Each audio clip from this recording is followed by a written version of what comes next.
Bom, meus irmãos, estamos por aqui.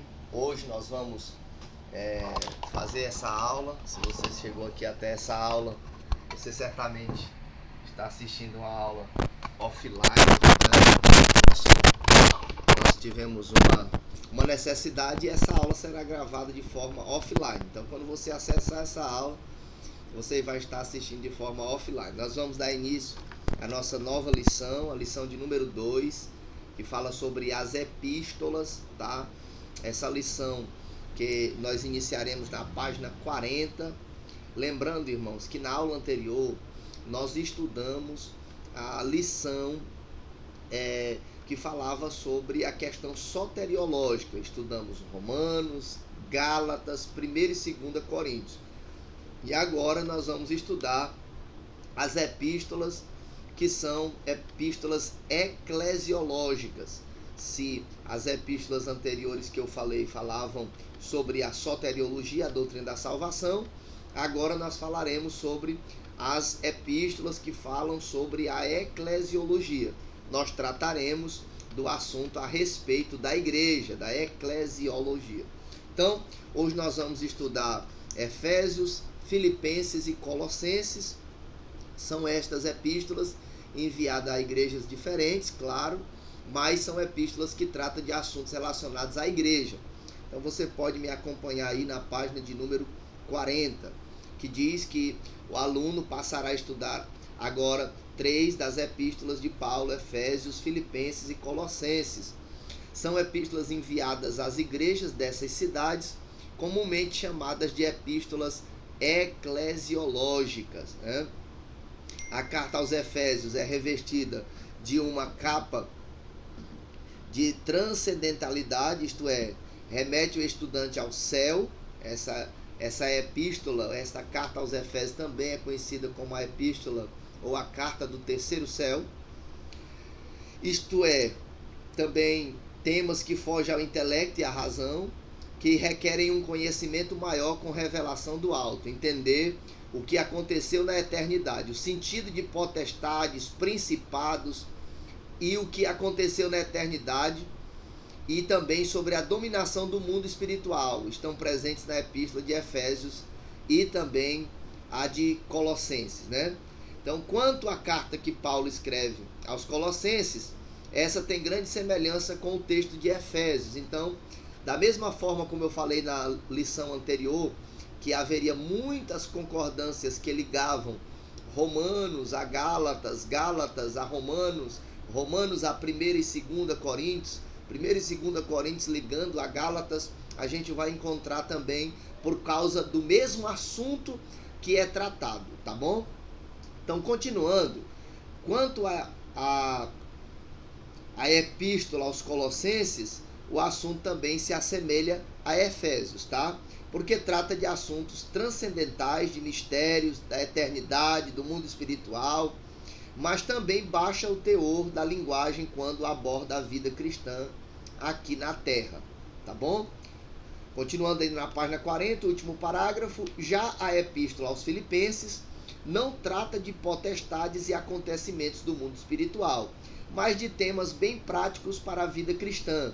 Aqui, por exemplo, nós vamos ouvir Paulo, que está preso, escrevendo e falando muito sobre a questão da vida cristã, devendo esta vida cristã ser uma vida alegre. Paulo escreveu de dentro de uma prisão.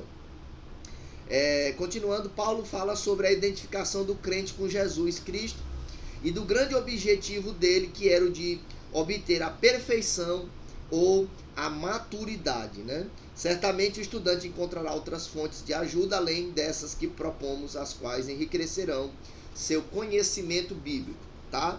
Então nós vamos agora na página 41, nós vamos adentrar essa aula. Certamente será uma aula um tanto rápida, e aqui os irmãos vão perceber agora algumas coisas que são importantíssimas. Caso os irmãos tenham dúvidas, os irmãos depois coloquem aí no chat, e aí depois eu respondo no grupo, tá bom?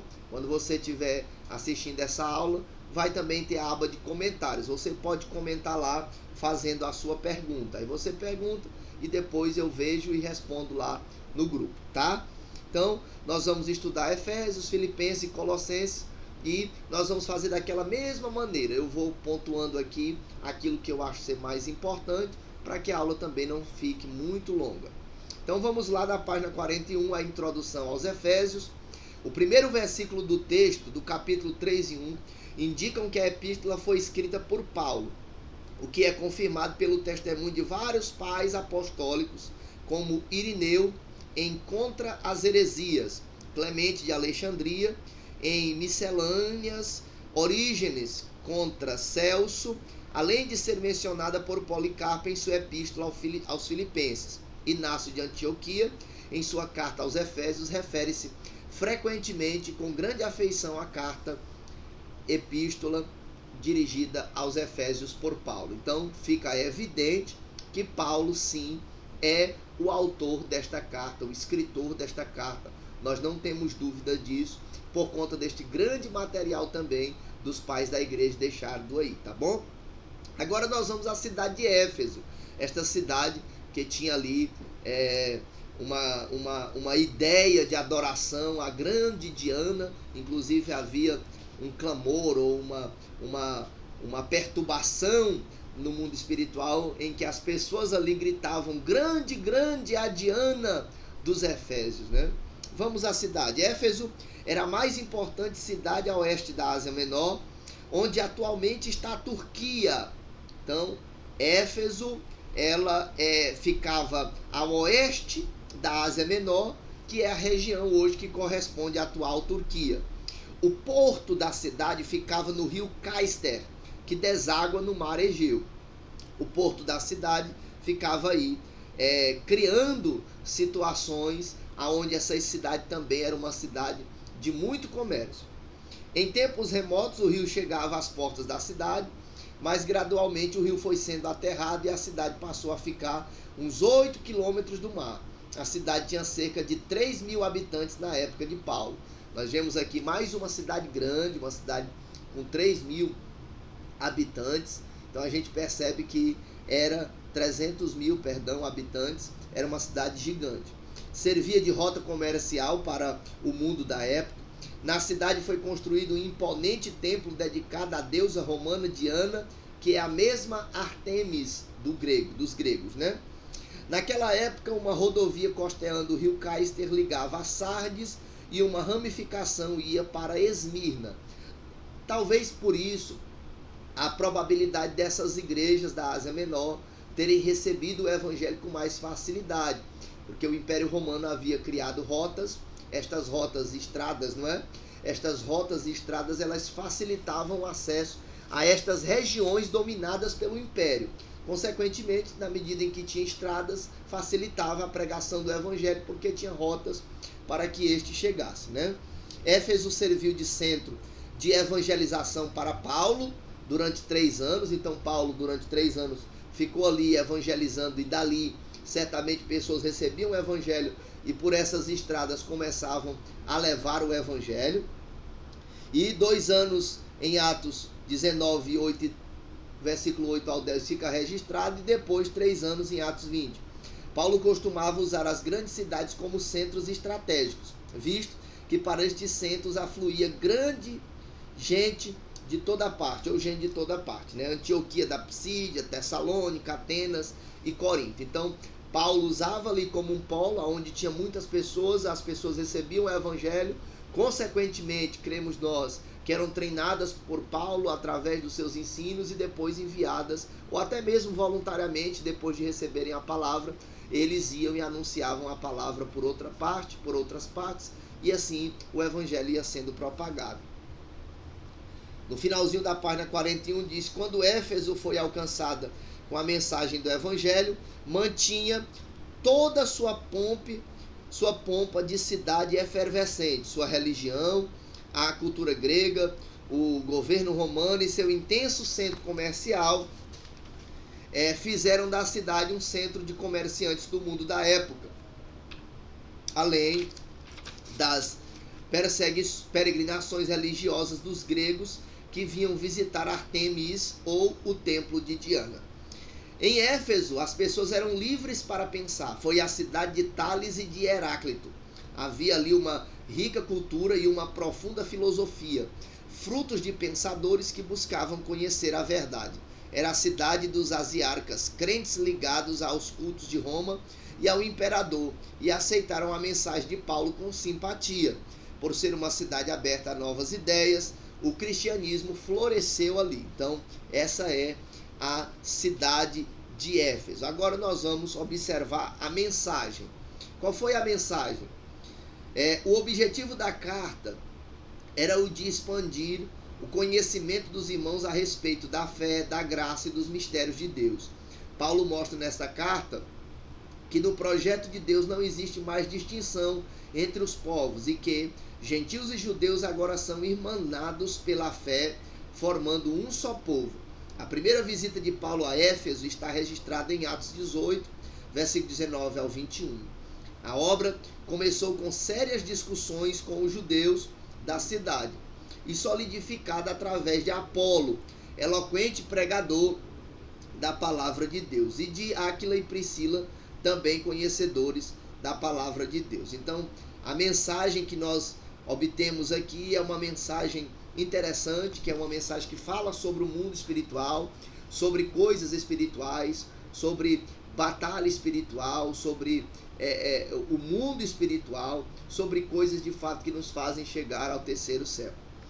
Então, quando esteve na cidade pela segunda vez, depois de uma viagem a Jerusalém pelas regiões da Ásia Menor, Paulo permaneceu em Éfeso 3 anos. Então imagine aí o trabalho que foi desenvolvido por Paulo nesse período aí de 3 anos, né? Certamente Paulo conseguiu fazer muita coisa.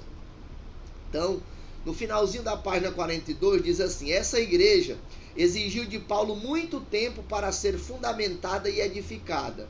Por isso, nesta epístola, percebe-se um sentimento caloroso, além de que Paulo consegue expressar livremente seus sentimentos e conhecimento espiritual do propósito eterno de Deus. Em sua última jornada a Jerusalém, Paulo convocou os anciãos presbíteros da igreja de Éfeso que o encontrassem em Mileto, onde ele se despediu cheio de emoção e com sentimento de que nunca mais viria à face daqueles queridos irmãos. A epístola foi escrita por ocasião de sua prisão em Roma e enviada à igreja logo após haver escrito a epístola aos Colossenses. Por isso existem tantas semelhanças de ideias e pensamentos doutrinários. As provas são irrefutáveis de que Efésios e Colossenses foram escritas na mesma época, sob as mesmas circunstâncias e mantêm semelhanças entre elas. Próximo parágrafo. A igreja de Éfeso era formada por judeus e gentios. E a epístola foi dirigida a esses irmãos de diferentes etnias.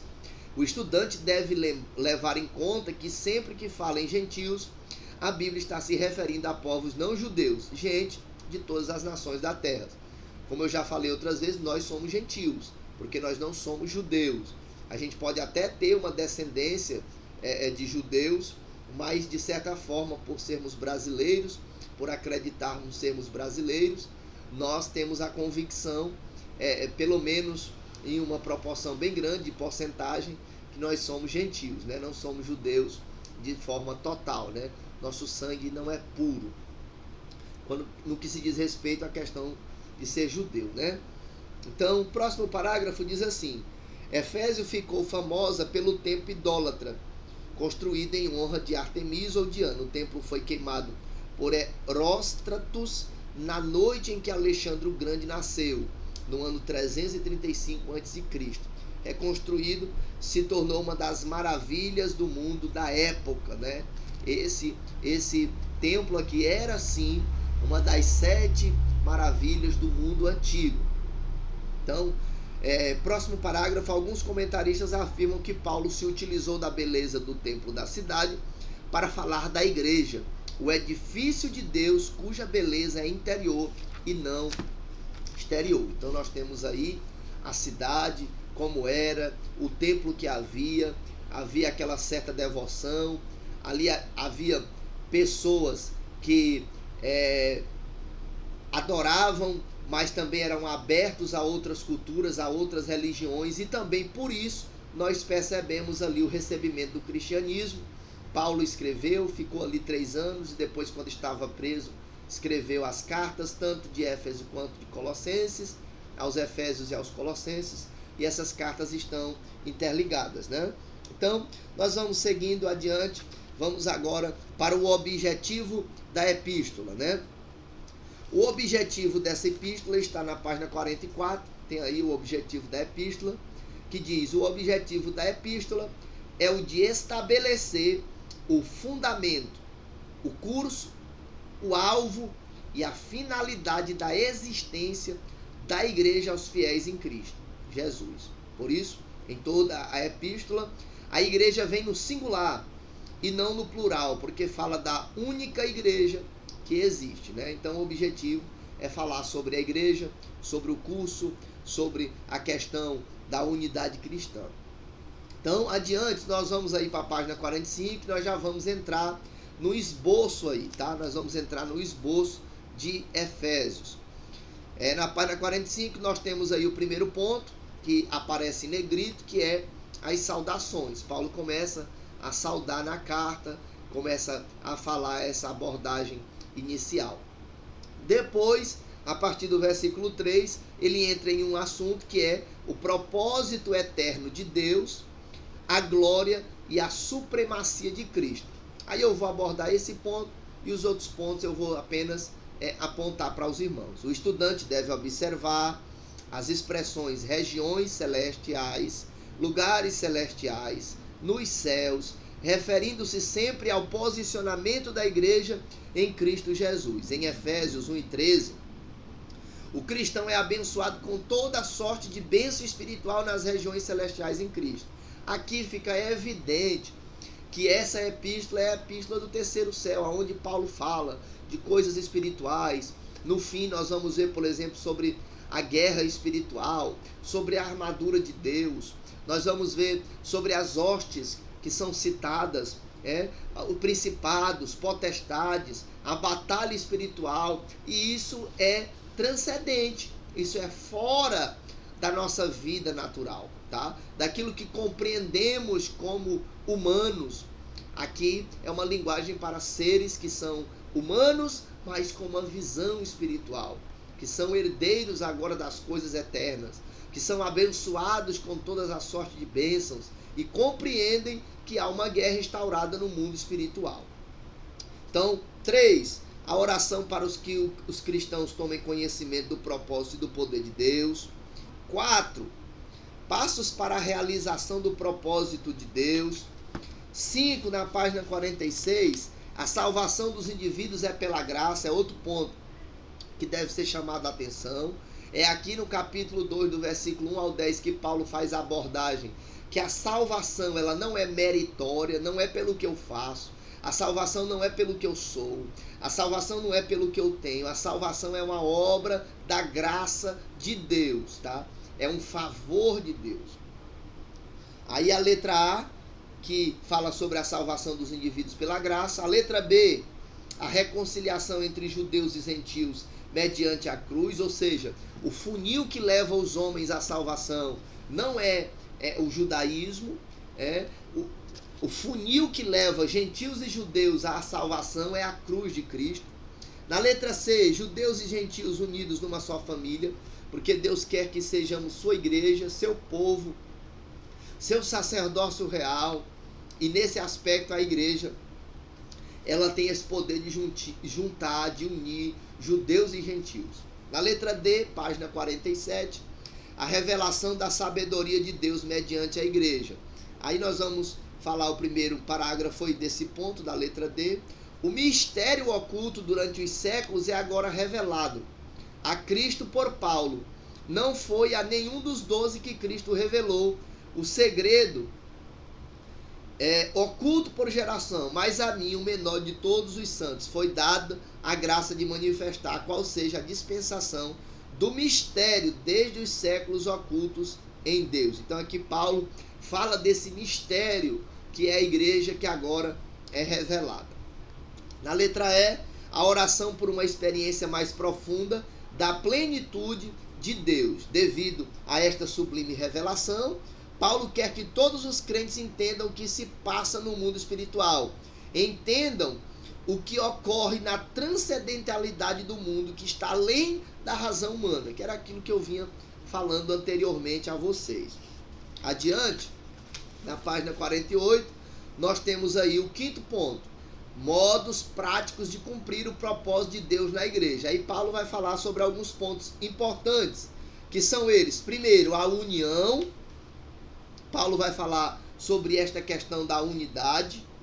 Depois Paulo vai falar sobre maturidade, que é a letra B, que é um ponto importante. Os crentes devem procurar obter maturidade espiritual. Tem crente que tem 10 anos de crente, 20 anos de crente, ele acha que tem maturidade de Deus e ele não tem maturidade espiritual. Ele não sabe lidar com as questões da oração, da palavra, da comunidade, da comunhão. Ele não sabe, ele tem dificuldade, e esse necessita buscar maturidade. Na página 49 nós temos a letra C. Paulo fala sobre a renovação da vida espiritual. Acompanhe comigo essa leitura aí do primeiro parágrafo. Neste bloco de versículos, Paulo trata de assuntos práticos da vida cristã, ensina sobre a importância de se pensar na prática de se ter uma vida interior da comunhão com Cristo.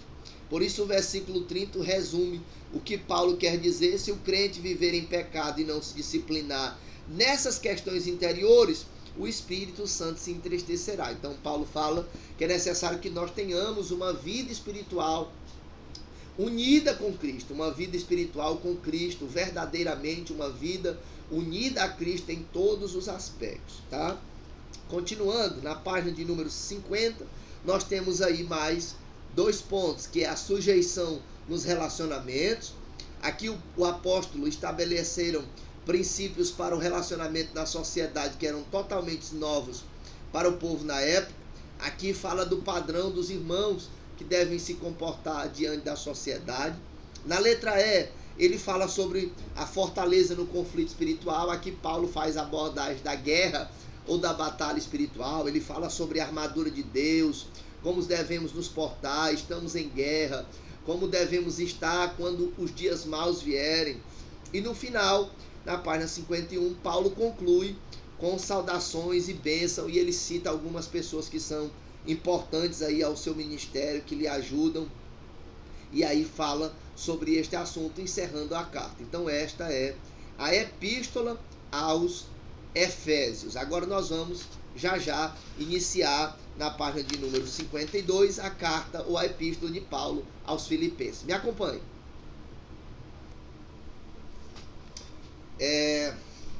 A epístola de Paulo aos Filipenses. Então vamos lá. Agora nós vamos entender um pouco sobre a cidade de Filipos. Então você pode, por exemplo, dizer... irmãos, abram as vossas Bíblias aí na carta de Paulo à igreja de Filipos. Filipenses, aí você diz capítulo tal, né? É muito bonito. Filipos aqui, página 52. Filipos era uma cidade a oeste da Macedônia, refundada no início do século IV a.C. por Filipe da Macedônia, que fez do local uma de suas fortalezas, construída ao lado de uma cadeia de montanhas e separada por elas do ponto de Neápolis. Ela dava vista a um altiplano fértil, repleto de fontes e de vertentes de água, né? Talvez alguém às vezes se pergunta, por que Paulo disse Deus é a minha fortaleza, né? Por que ele diz posso tudo naquele que me fortalece? Porque essa ideia de fortaleza aos irmãos de Filipenses, ou aos irmãos de Filipos, melhor dizendo, tem essa ideia, né? Então, era uma cidade que era uma fortaleza, era um local seguro. Em 168 a.C., Macedônia foi conquistada pelos romanos, que quebrou a unidade nacional, dividindo o país em 4 distritos, sendo que seus habitantes eram proibidos de casar-se ou de ter propriedades fora de seus limites geográficos. Filipos pertencia à primeira região, cuja capital era Anfípolis, tá? Em 42 a.C., os romanos dominaram ainda mais a cidade de Filipos e, para celebrar a conquista imperialista, a cidade foi refundada por Otaviano com o nome de Colônia Júlia Augusta Victrix Philippensius. Tornou-se uma miniatura de Roma em todos os seus privilégios. Depois da Batalha de Actium, serviu de abrigo para os derrotados de Marco Antônio. Até mesmo os gregos nativos da terra, que eram em número maior que os romanos, se orgulhavam de serem romanos. Então essa cidade passou a ter uma visão romana, uma ideia de império romano. O cristianismo chegou pela primeira vez no outono, no ano 50, em apelo à visão que Paulo teve de um varão macedônio, que é narrado lá no capítulo 16, né? No capítulo, por volta do capítulo 16 ali, quando Paulo ele tem ali uma visão dizendo: passa a Macedônia e ajuda. Naquele momento Paulo estava indo, ele atravessou o mar Egeu para Neápolis, tomou a estrada para o monte Símbolo e chegou até a Colônia. A mudança de pronome de eu para nós indica que o historiador Lucas se juntou ao grupo de Paulo a partir de Troade, Atos capítulo de número 16. Então aqui Filipos, página 53, é descrita como cidade da Macedônia, a primeira do distrito da Colônia, por decisão de Augusto, que resolveu celebrar sua vitória sobre Bruto e Cássio. Então vamos à autoria. As evidências quanto à autenticidade desta epístola são muito fortes. O estilo, a forma de apresentar o pensamento e a doutrina concordam com Paulo. As alusões incidentais reforçam sua autoria, como a jornada de Epafrodito a Roma, as necessidades supridas de Paulo e a enfermidade de Epafrodito, né? Referências em Filipenses capítulo 1, capítulo 2 e também capítulo 4. Outra alusão é o fato de que Timóteo esteve com Paulo em Filipos. Outro fato é a menção que faz Paulo de sua longa prisão em Roma, a disposição de Paulo em morrer e a referência aos filipenses que o viram ser maltratado em Filipos. Aqui são coisas que nós notamos aí desta carta. Continuando, as evidências externas são também decisivas. Policarpo, nós temos Irineu, Clemente, e nós temos Orígenes, Tertuliano, outros que fazem citações desta carta como sendo de autoria de Paulo, e aí fica evidente pela própria história que de fato ela foi escrita por Paulo. Próximo parágrafo, o penúltimo antes da página 53 encerrar, Paulo, Silas e Timóteo começaram a igreja naquela cidade debaixo de muita perseguição. Então quem abriu o trabalho ali foi Paulo, Silas e Timóteo, e sofrendo muita perseguição. Registro esse que está lá em Atos capítulo 16. Vamos à próxima página, a página de número 54. Lá no finalzinho nós vamos ter aí o objetivo da epístola, tá? Qual era o objetivo desta epístola? O objetivo dessa epístola é amplo. Não apenas agradecer aos filipenses por sua contribuição financeira, que chegou às mãos de Paulo através de Epafrodito, que estava agora retornando a Filipos, levando em mãos a epístola, mas também com o objetivo de expressar àqueles irmãos o amor e compaixão, exortando-os a uma vida consoante com a de Cristo, alertando-os quanto aos falsos mestres que poderiam causar-lhes danos, tá? Então Paulo está aqui enviando uma carta, agradecendo aquilo que os irmãos fizeram. Os irmãos aqui de Filipos eram irmãos que tinham muito amor para contribuir, para ajudar. Essa epístola, Paulo fala muito bem dos irmãos. Paulo dá palavras de amor aos irmãos e também ele traz ensinos práticos. Essa carta ou epístola pode ser dividida em 3 partes. Aí nós temos na página 55. Primeiro, palavras de encorajamento e de amor aos crentes de Filipos e referência à prisão de Paulo em Roma juntamente com os seus. Depois, Paulo fala da incumbência dada a Epafrodito e do ministério que este teria entre os irmãos dali. Aqui nós vemos um personagem importante aparecendo, que é Epafrodito, um grande cooperador no ministério de Paulo, ajudante, foi alguém muito útil em seu ministério. Tá? Na página de número 56, nós temos o segundo ponto. Aqui Paulo exorta os filipenses para que estejam precavidos contra os legalistas judaizantes. Quem são estes? São aqueles que se infiltravam, trazendo o judaísmo, não muito diferente de hoje, de pessoas que vêm trazendo costumes de coisas de Israel, de líderes que agora deixam a barba crescer, de líderes agora que fazem cultos guardando festas judaicas. Não. Paulo já advertia quanto a isso, porque isso era um risco que fazia com que a igreja retornasse à lei, uma vez a lei, caíssem da graça de Cristo. Na terceira parte, Paulo adverte a todos os membros da igreja e agradece-os por sua ajuda financeira, concluindo com bênçãos e saudações. Aqui Paulo agradece à igreja, que foi útil não só para ele, mas como para toda a obra. Sobre esta epístola, nós temos alguns pontos importantes. Me acompanhe na página 56 sobre a epístola. A epístola foi escrita em Roma, durante a prisão de Paulo, conforme o relato de Atos 28.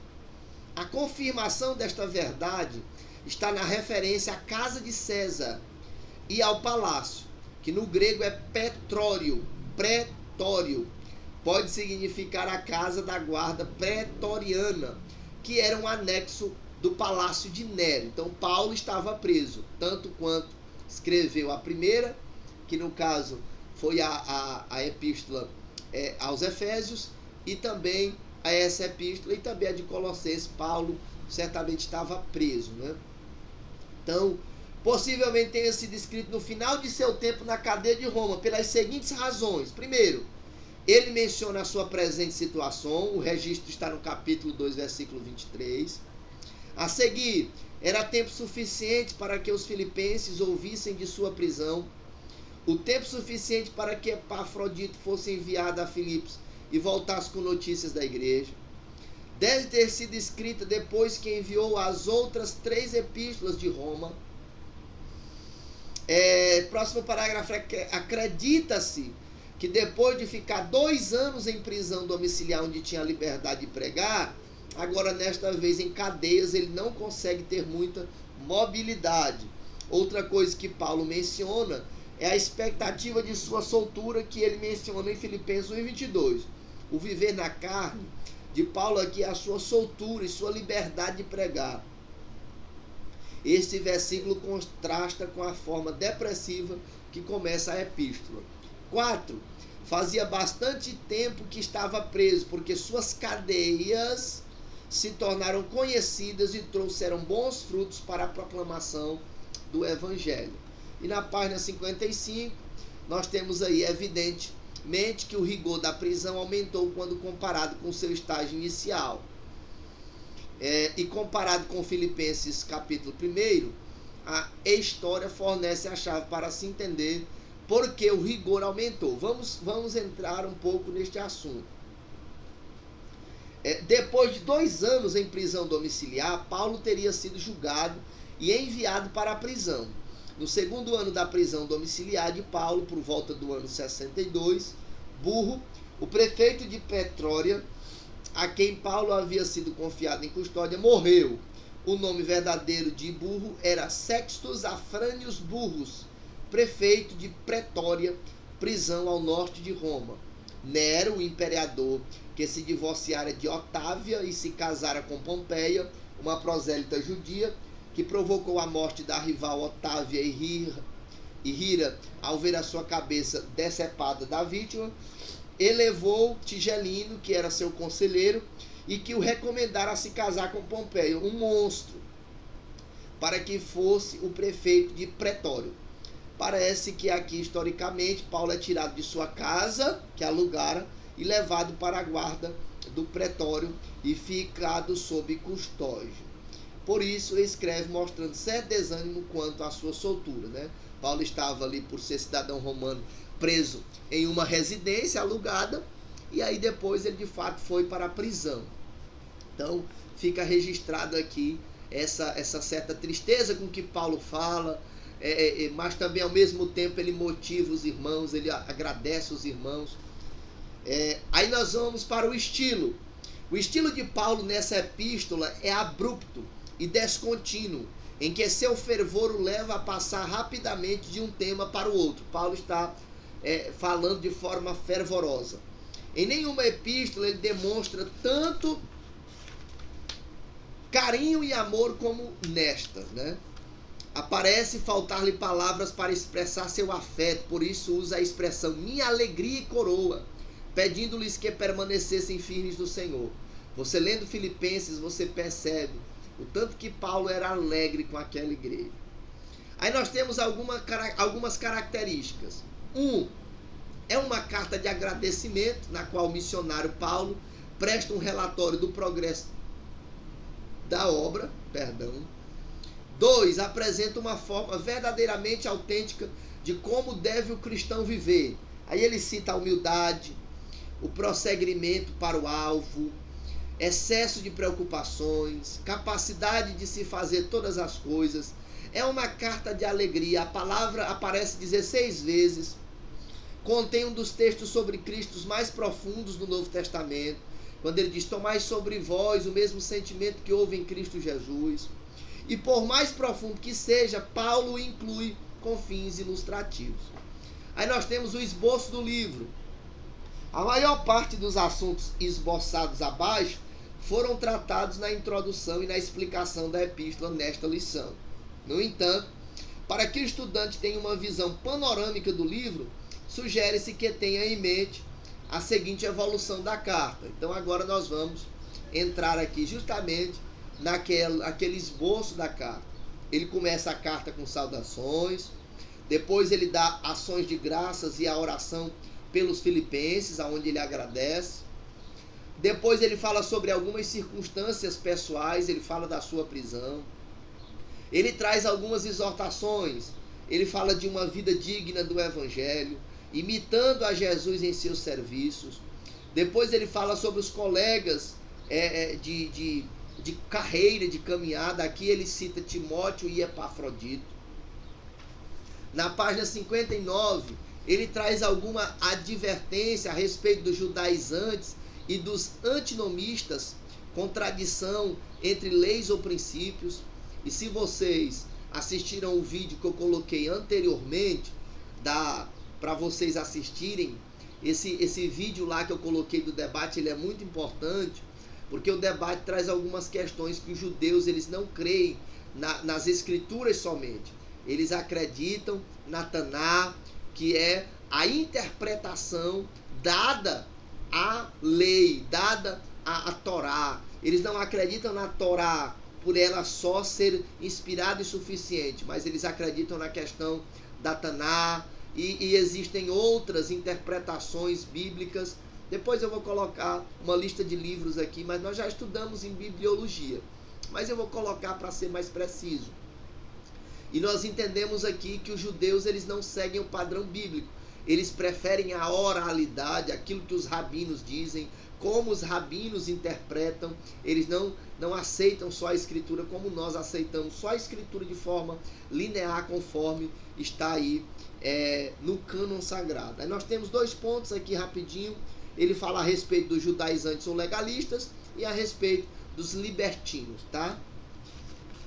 E aí, na página de número 60, nós temos aí o final, que é Paulo trazendo algumas exortações. Ele exorta sobre vários aspectos da vida cristã.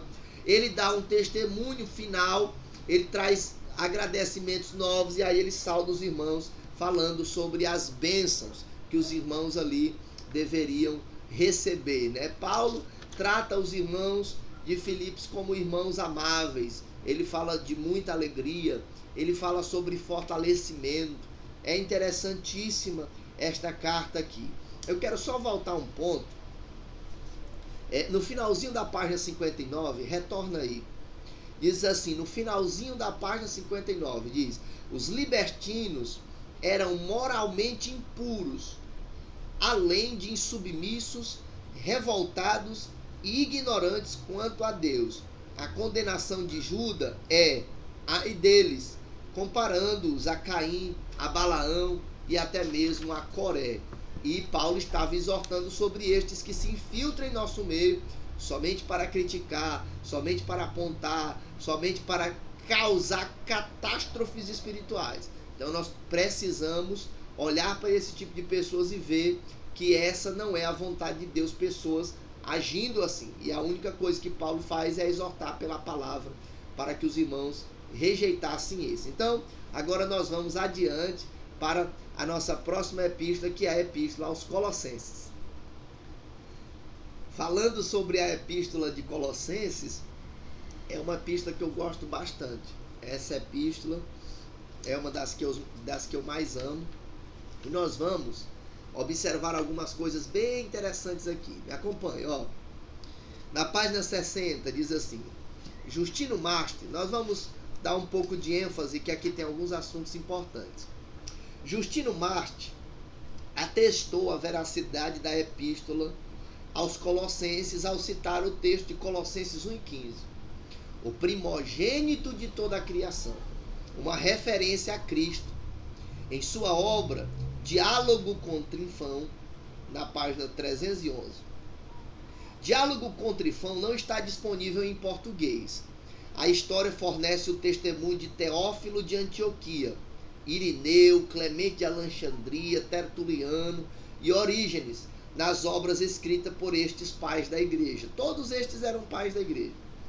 Todos estes citam textos desta epístola com frequência, o que lhe dá autenticidade canônica. Então, a igreja primitiva, ela aceita, os pais apostólicos aceitam estes escritos como sendo divinamente inspirados, no caso preciso aqui de Colossenses. Colossos era uma cidade da Frígia, às margens do rio Lico, um afluente do Meander. A igreja desta cidade era composta em sua maioria por convertidos gentios. Então a maioria do povo da igreja de Colosso eram pessoas como nós, gentios, longe da comunidade judia, né, ou hebreia. Eles eram distantes do judaísmo, não tinham nada com o judaísmo. Alguns comentaristas acreditam que Paulo não teria sido o fundador desta igreja, o que inferem no texto de Colossenses 2:1. O que diz? E por quantos não me viram face a face. O texto de Colossenses 1:7-8 sugere que Epáfras foi o iniciador da igreja de Colosso. Epáfras, que era um dos companheiros de Paulo. Objetivo da epístola. Qual é o objetivo da epístola? O alvo desta epístola é reagir contra os falsos ensinamentos dos judeus, expondo aos colossenses a verdadeira fé em Cristo. Lembrando que todas as vezes que o judaísmo aflui, ele tenta derrubar a ideia de Cristo, do sacrifício de Cristo, do Cristo que salva, do Cristo libertador, do Cristo que nele se cumprem todas as coisas. O judaísmo, ele desfaz isso, ele nos atrai, ele quer nos atrair de volta à questão da Torá, da lei, da justificação pela lei. A nossa justificação é pela fé em Cristo. O justo viverá pela fé. Essa é a visão. Por isso, Paulo fala dos seres celestiais, enfatiza a majestade de Cristo e a completude da redenção realizada na cruz. Eu repito, se você não assistiu o debate que eu coloquei no grupo, assista aquele debate. Ele é importante para você ver que judeus ortodoxos não creem na figura do Messias. Então, retornar ao judaísmo e à prática do judaísmo é decair da graça de Cristo, é cair da graça de Cristo. Paulo adverte os crentes de que devem viver segundo a imagem de Cristo, ressurreto em todas as áreas da vida. Essa questão de guardar lua novas, dias de sábado, mostra o ensinamento falso que os judaizantes queriam impor na igreja, totalmente contrário ao cristianismo. O cristianismo é livre de tudo aquilo que se diz ser judaísmo. Livre! Nós somos livres para servir a Cristo. Livres. Os judaizantes confundiam e misturavam teosofia oriental, adoração a anjos e o asceticismo de certos grupos judeus, especialmente dos essênios, que é uma seita judaica ascética que teve existência desde mais ou menos o ano 150 a.C. até o ano 70, quando o templo foi derrubado. O asceticismo, ou disciplina física, mental e espiritual, é bom para o indivíduo, mas torna-se perverso quando os crentes querem impor a mesma coisa para todos os demais crentes. Os teosofistas prometiam aos seus seguidores um aprofundamento no mundo dos espíritos, uma aproximação com a pureza e a inteligência celestial, além do que o evangelho proporciona. Os comentaristas Conybeare e Rawson acreditam que alguns alexandrinos apareceram em Colossos ensinando conceitos filosóficos da escola de Filo, agregando aos seus ensinamentos teosofia, angeologia rabínica, que mais tarde foram incluídas na Kabbalah, filosofia esotérica que visa conhecer a Deus e o universo. Existem alguns materiais que apontam para a cultura judaica, mas que embebedam a alma daqueles que seguem a Cristo e que estão envolvidos com o cristianismo. Depois a gente vai falar sobre isso. Próximo parágrafo diz: os habitantes dessa região tinham uma tendência a serem místicos em sua adoração a Cibele, o que levava a aceitarem o gnosticismo dos judaizantes, que mais tarde se tornou heresia. Nas epístolas pastorais, o mal é mencionado como tendo alcançado uma fase mortal. Então, era um cuidado que Paulo estava tratando ali. O estilo, vamos à página 62. O estilo é peculiar, segue a influência do grego em palavras como filosofias e vãs sutilezas, e a expressão os expôs publicamente. Indica que o autor conhecia as festas romanas em que havia desfile dos soldados derrotados perante o imperador e o povo em Roma. Pode-se inferir pela epístola que Paulo não está tratando com problemas morais do membro da igreja, mas que nenhuma menção disso há na carta. Então Paulo está falando sobre as filosofias, as sutilezas ali que estavam se erguendo, se levantando. A cidade. Colosso, antes de Paulo, tinha sido uma cidade de primeira grandeza da Ásia Menor, atual Turquia. Mas depois foi suplantada pelas cidades de Laodiceia e Herápolis. Então, Colosso era uma cidade boa, grande, e depois foi crescendo as outras cidades e ela, de certa forma, foi diminuindo. O local e data. Acompanhe. Essa epístola, ela deve ter sido escrita em Roma, durante o seu tempo na cadeia. Na introdução da carta aos Efésios, o estudante viu que 3 epístolas, a de Efésios, Colossenses e Filemon, foram enviadas na mesma ocasião, antes da morte de Burro, por ocasião em que Paulo gozava de certa liberdade na prisão. Pelos textos de Colossenses e Efésios, percebe-se que Paulo tinha mais liberdade de escrever, o que já não possuía quando escreveu aos Filipenses, depois que Tigelino foi eleito prefeito de Pretório.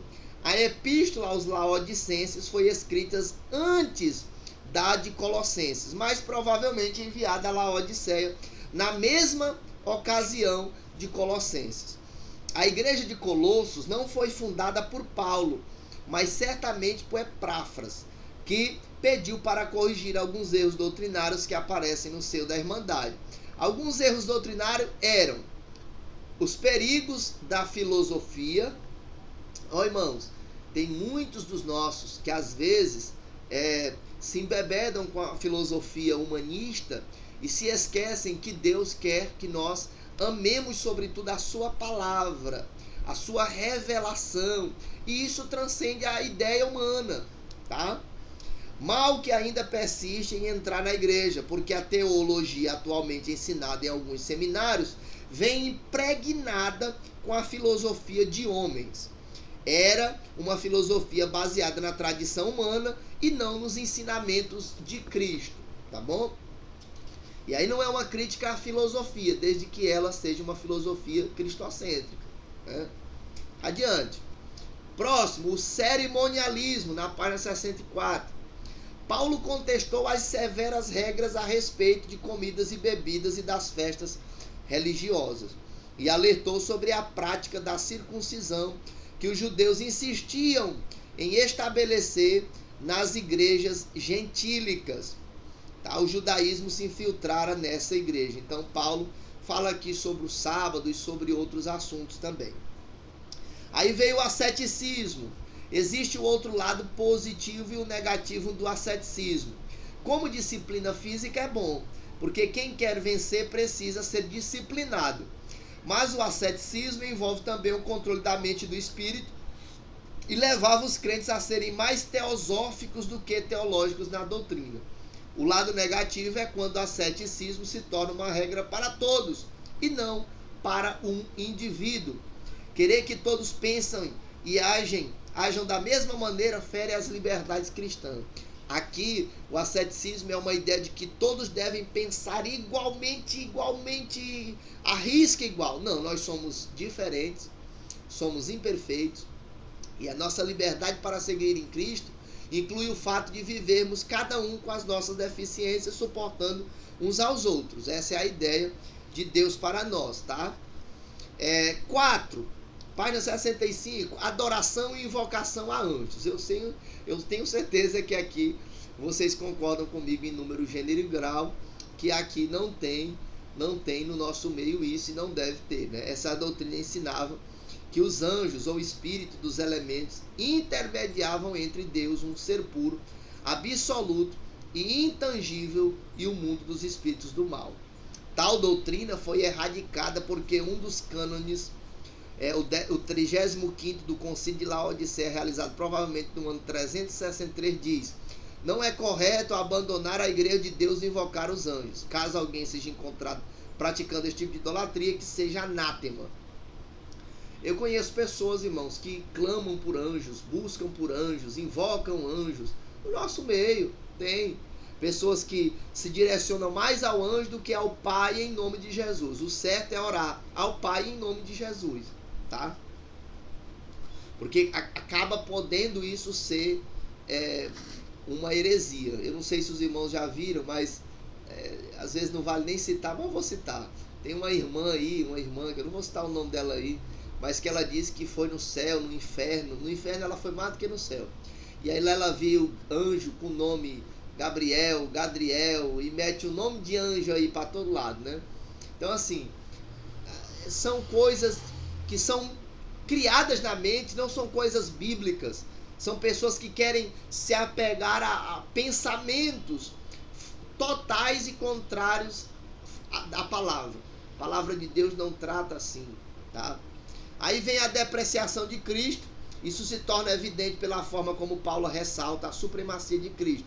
Qual é o objetivo dos judaizantes, dos gnósticos, dos agnósticos, de todos esses que eram hereges? Diminuir a Cristo. Anular o seu sacrifício na cruz, diminuir o seu poder, diminuir a sua autoridade. Com isso eles diminuem a igreja, a operação da mesma. Então Paulo trata sobre esses assuntos.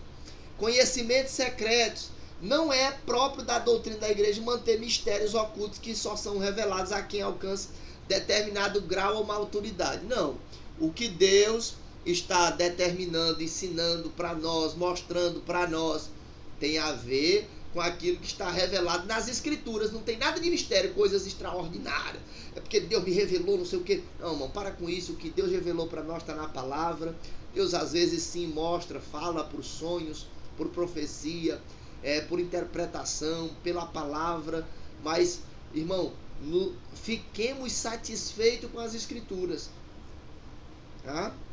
Nada de negócio misterioso assim, sabe? Tem gente que tem umas utopias que sai, irmão, corre disso. Aí nós vamos para a página 66 para encerrar mais uma vez observando o esboço, né? A introdução, que tem as saudações, ações de graça, oração. Aí vem a supremacia de Cristo. No ponto 3, a labuta de Paulo a favor da igreja. No ponto 4, livres dos regulamentos humanos mediante a vida com Cristo. E as regras para um viver santo. Eu aconselho os irmãos a lerem essas epístolas, leiam as epístolas. Todas as vezes que forem ler as epístolas, se utilizem da lição. a cada capítulo, dê uma observada, analise, tá? Então, essa é a nossa próxima aula. Até aqui já estudamos algumas epístolas, as primeiras sobre soteriologia, salvação, esta agora sobre a igreja. Falamos muito a palavra igreja nessa aula. Então, que Deus abençoe a todos. Essa aula foi offline. Depois comentem nos comentários da aula e diga se a aula foi boa, se deu para entender. Se precisar, volta, assiste novamente, acompanha de novo, tá? E qualquer dúvida, recorra à lição. Não achando na lição, pergunte no grupo, tá bom? Deus abençoe a todos. Próxima segunda-feira é online, ao vivo mesmo.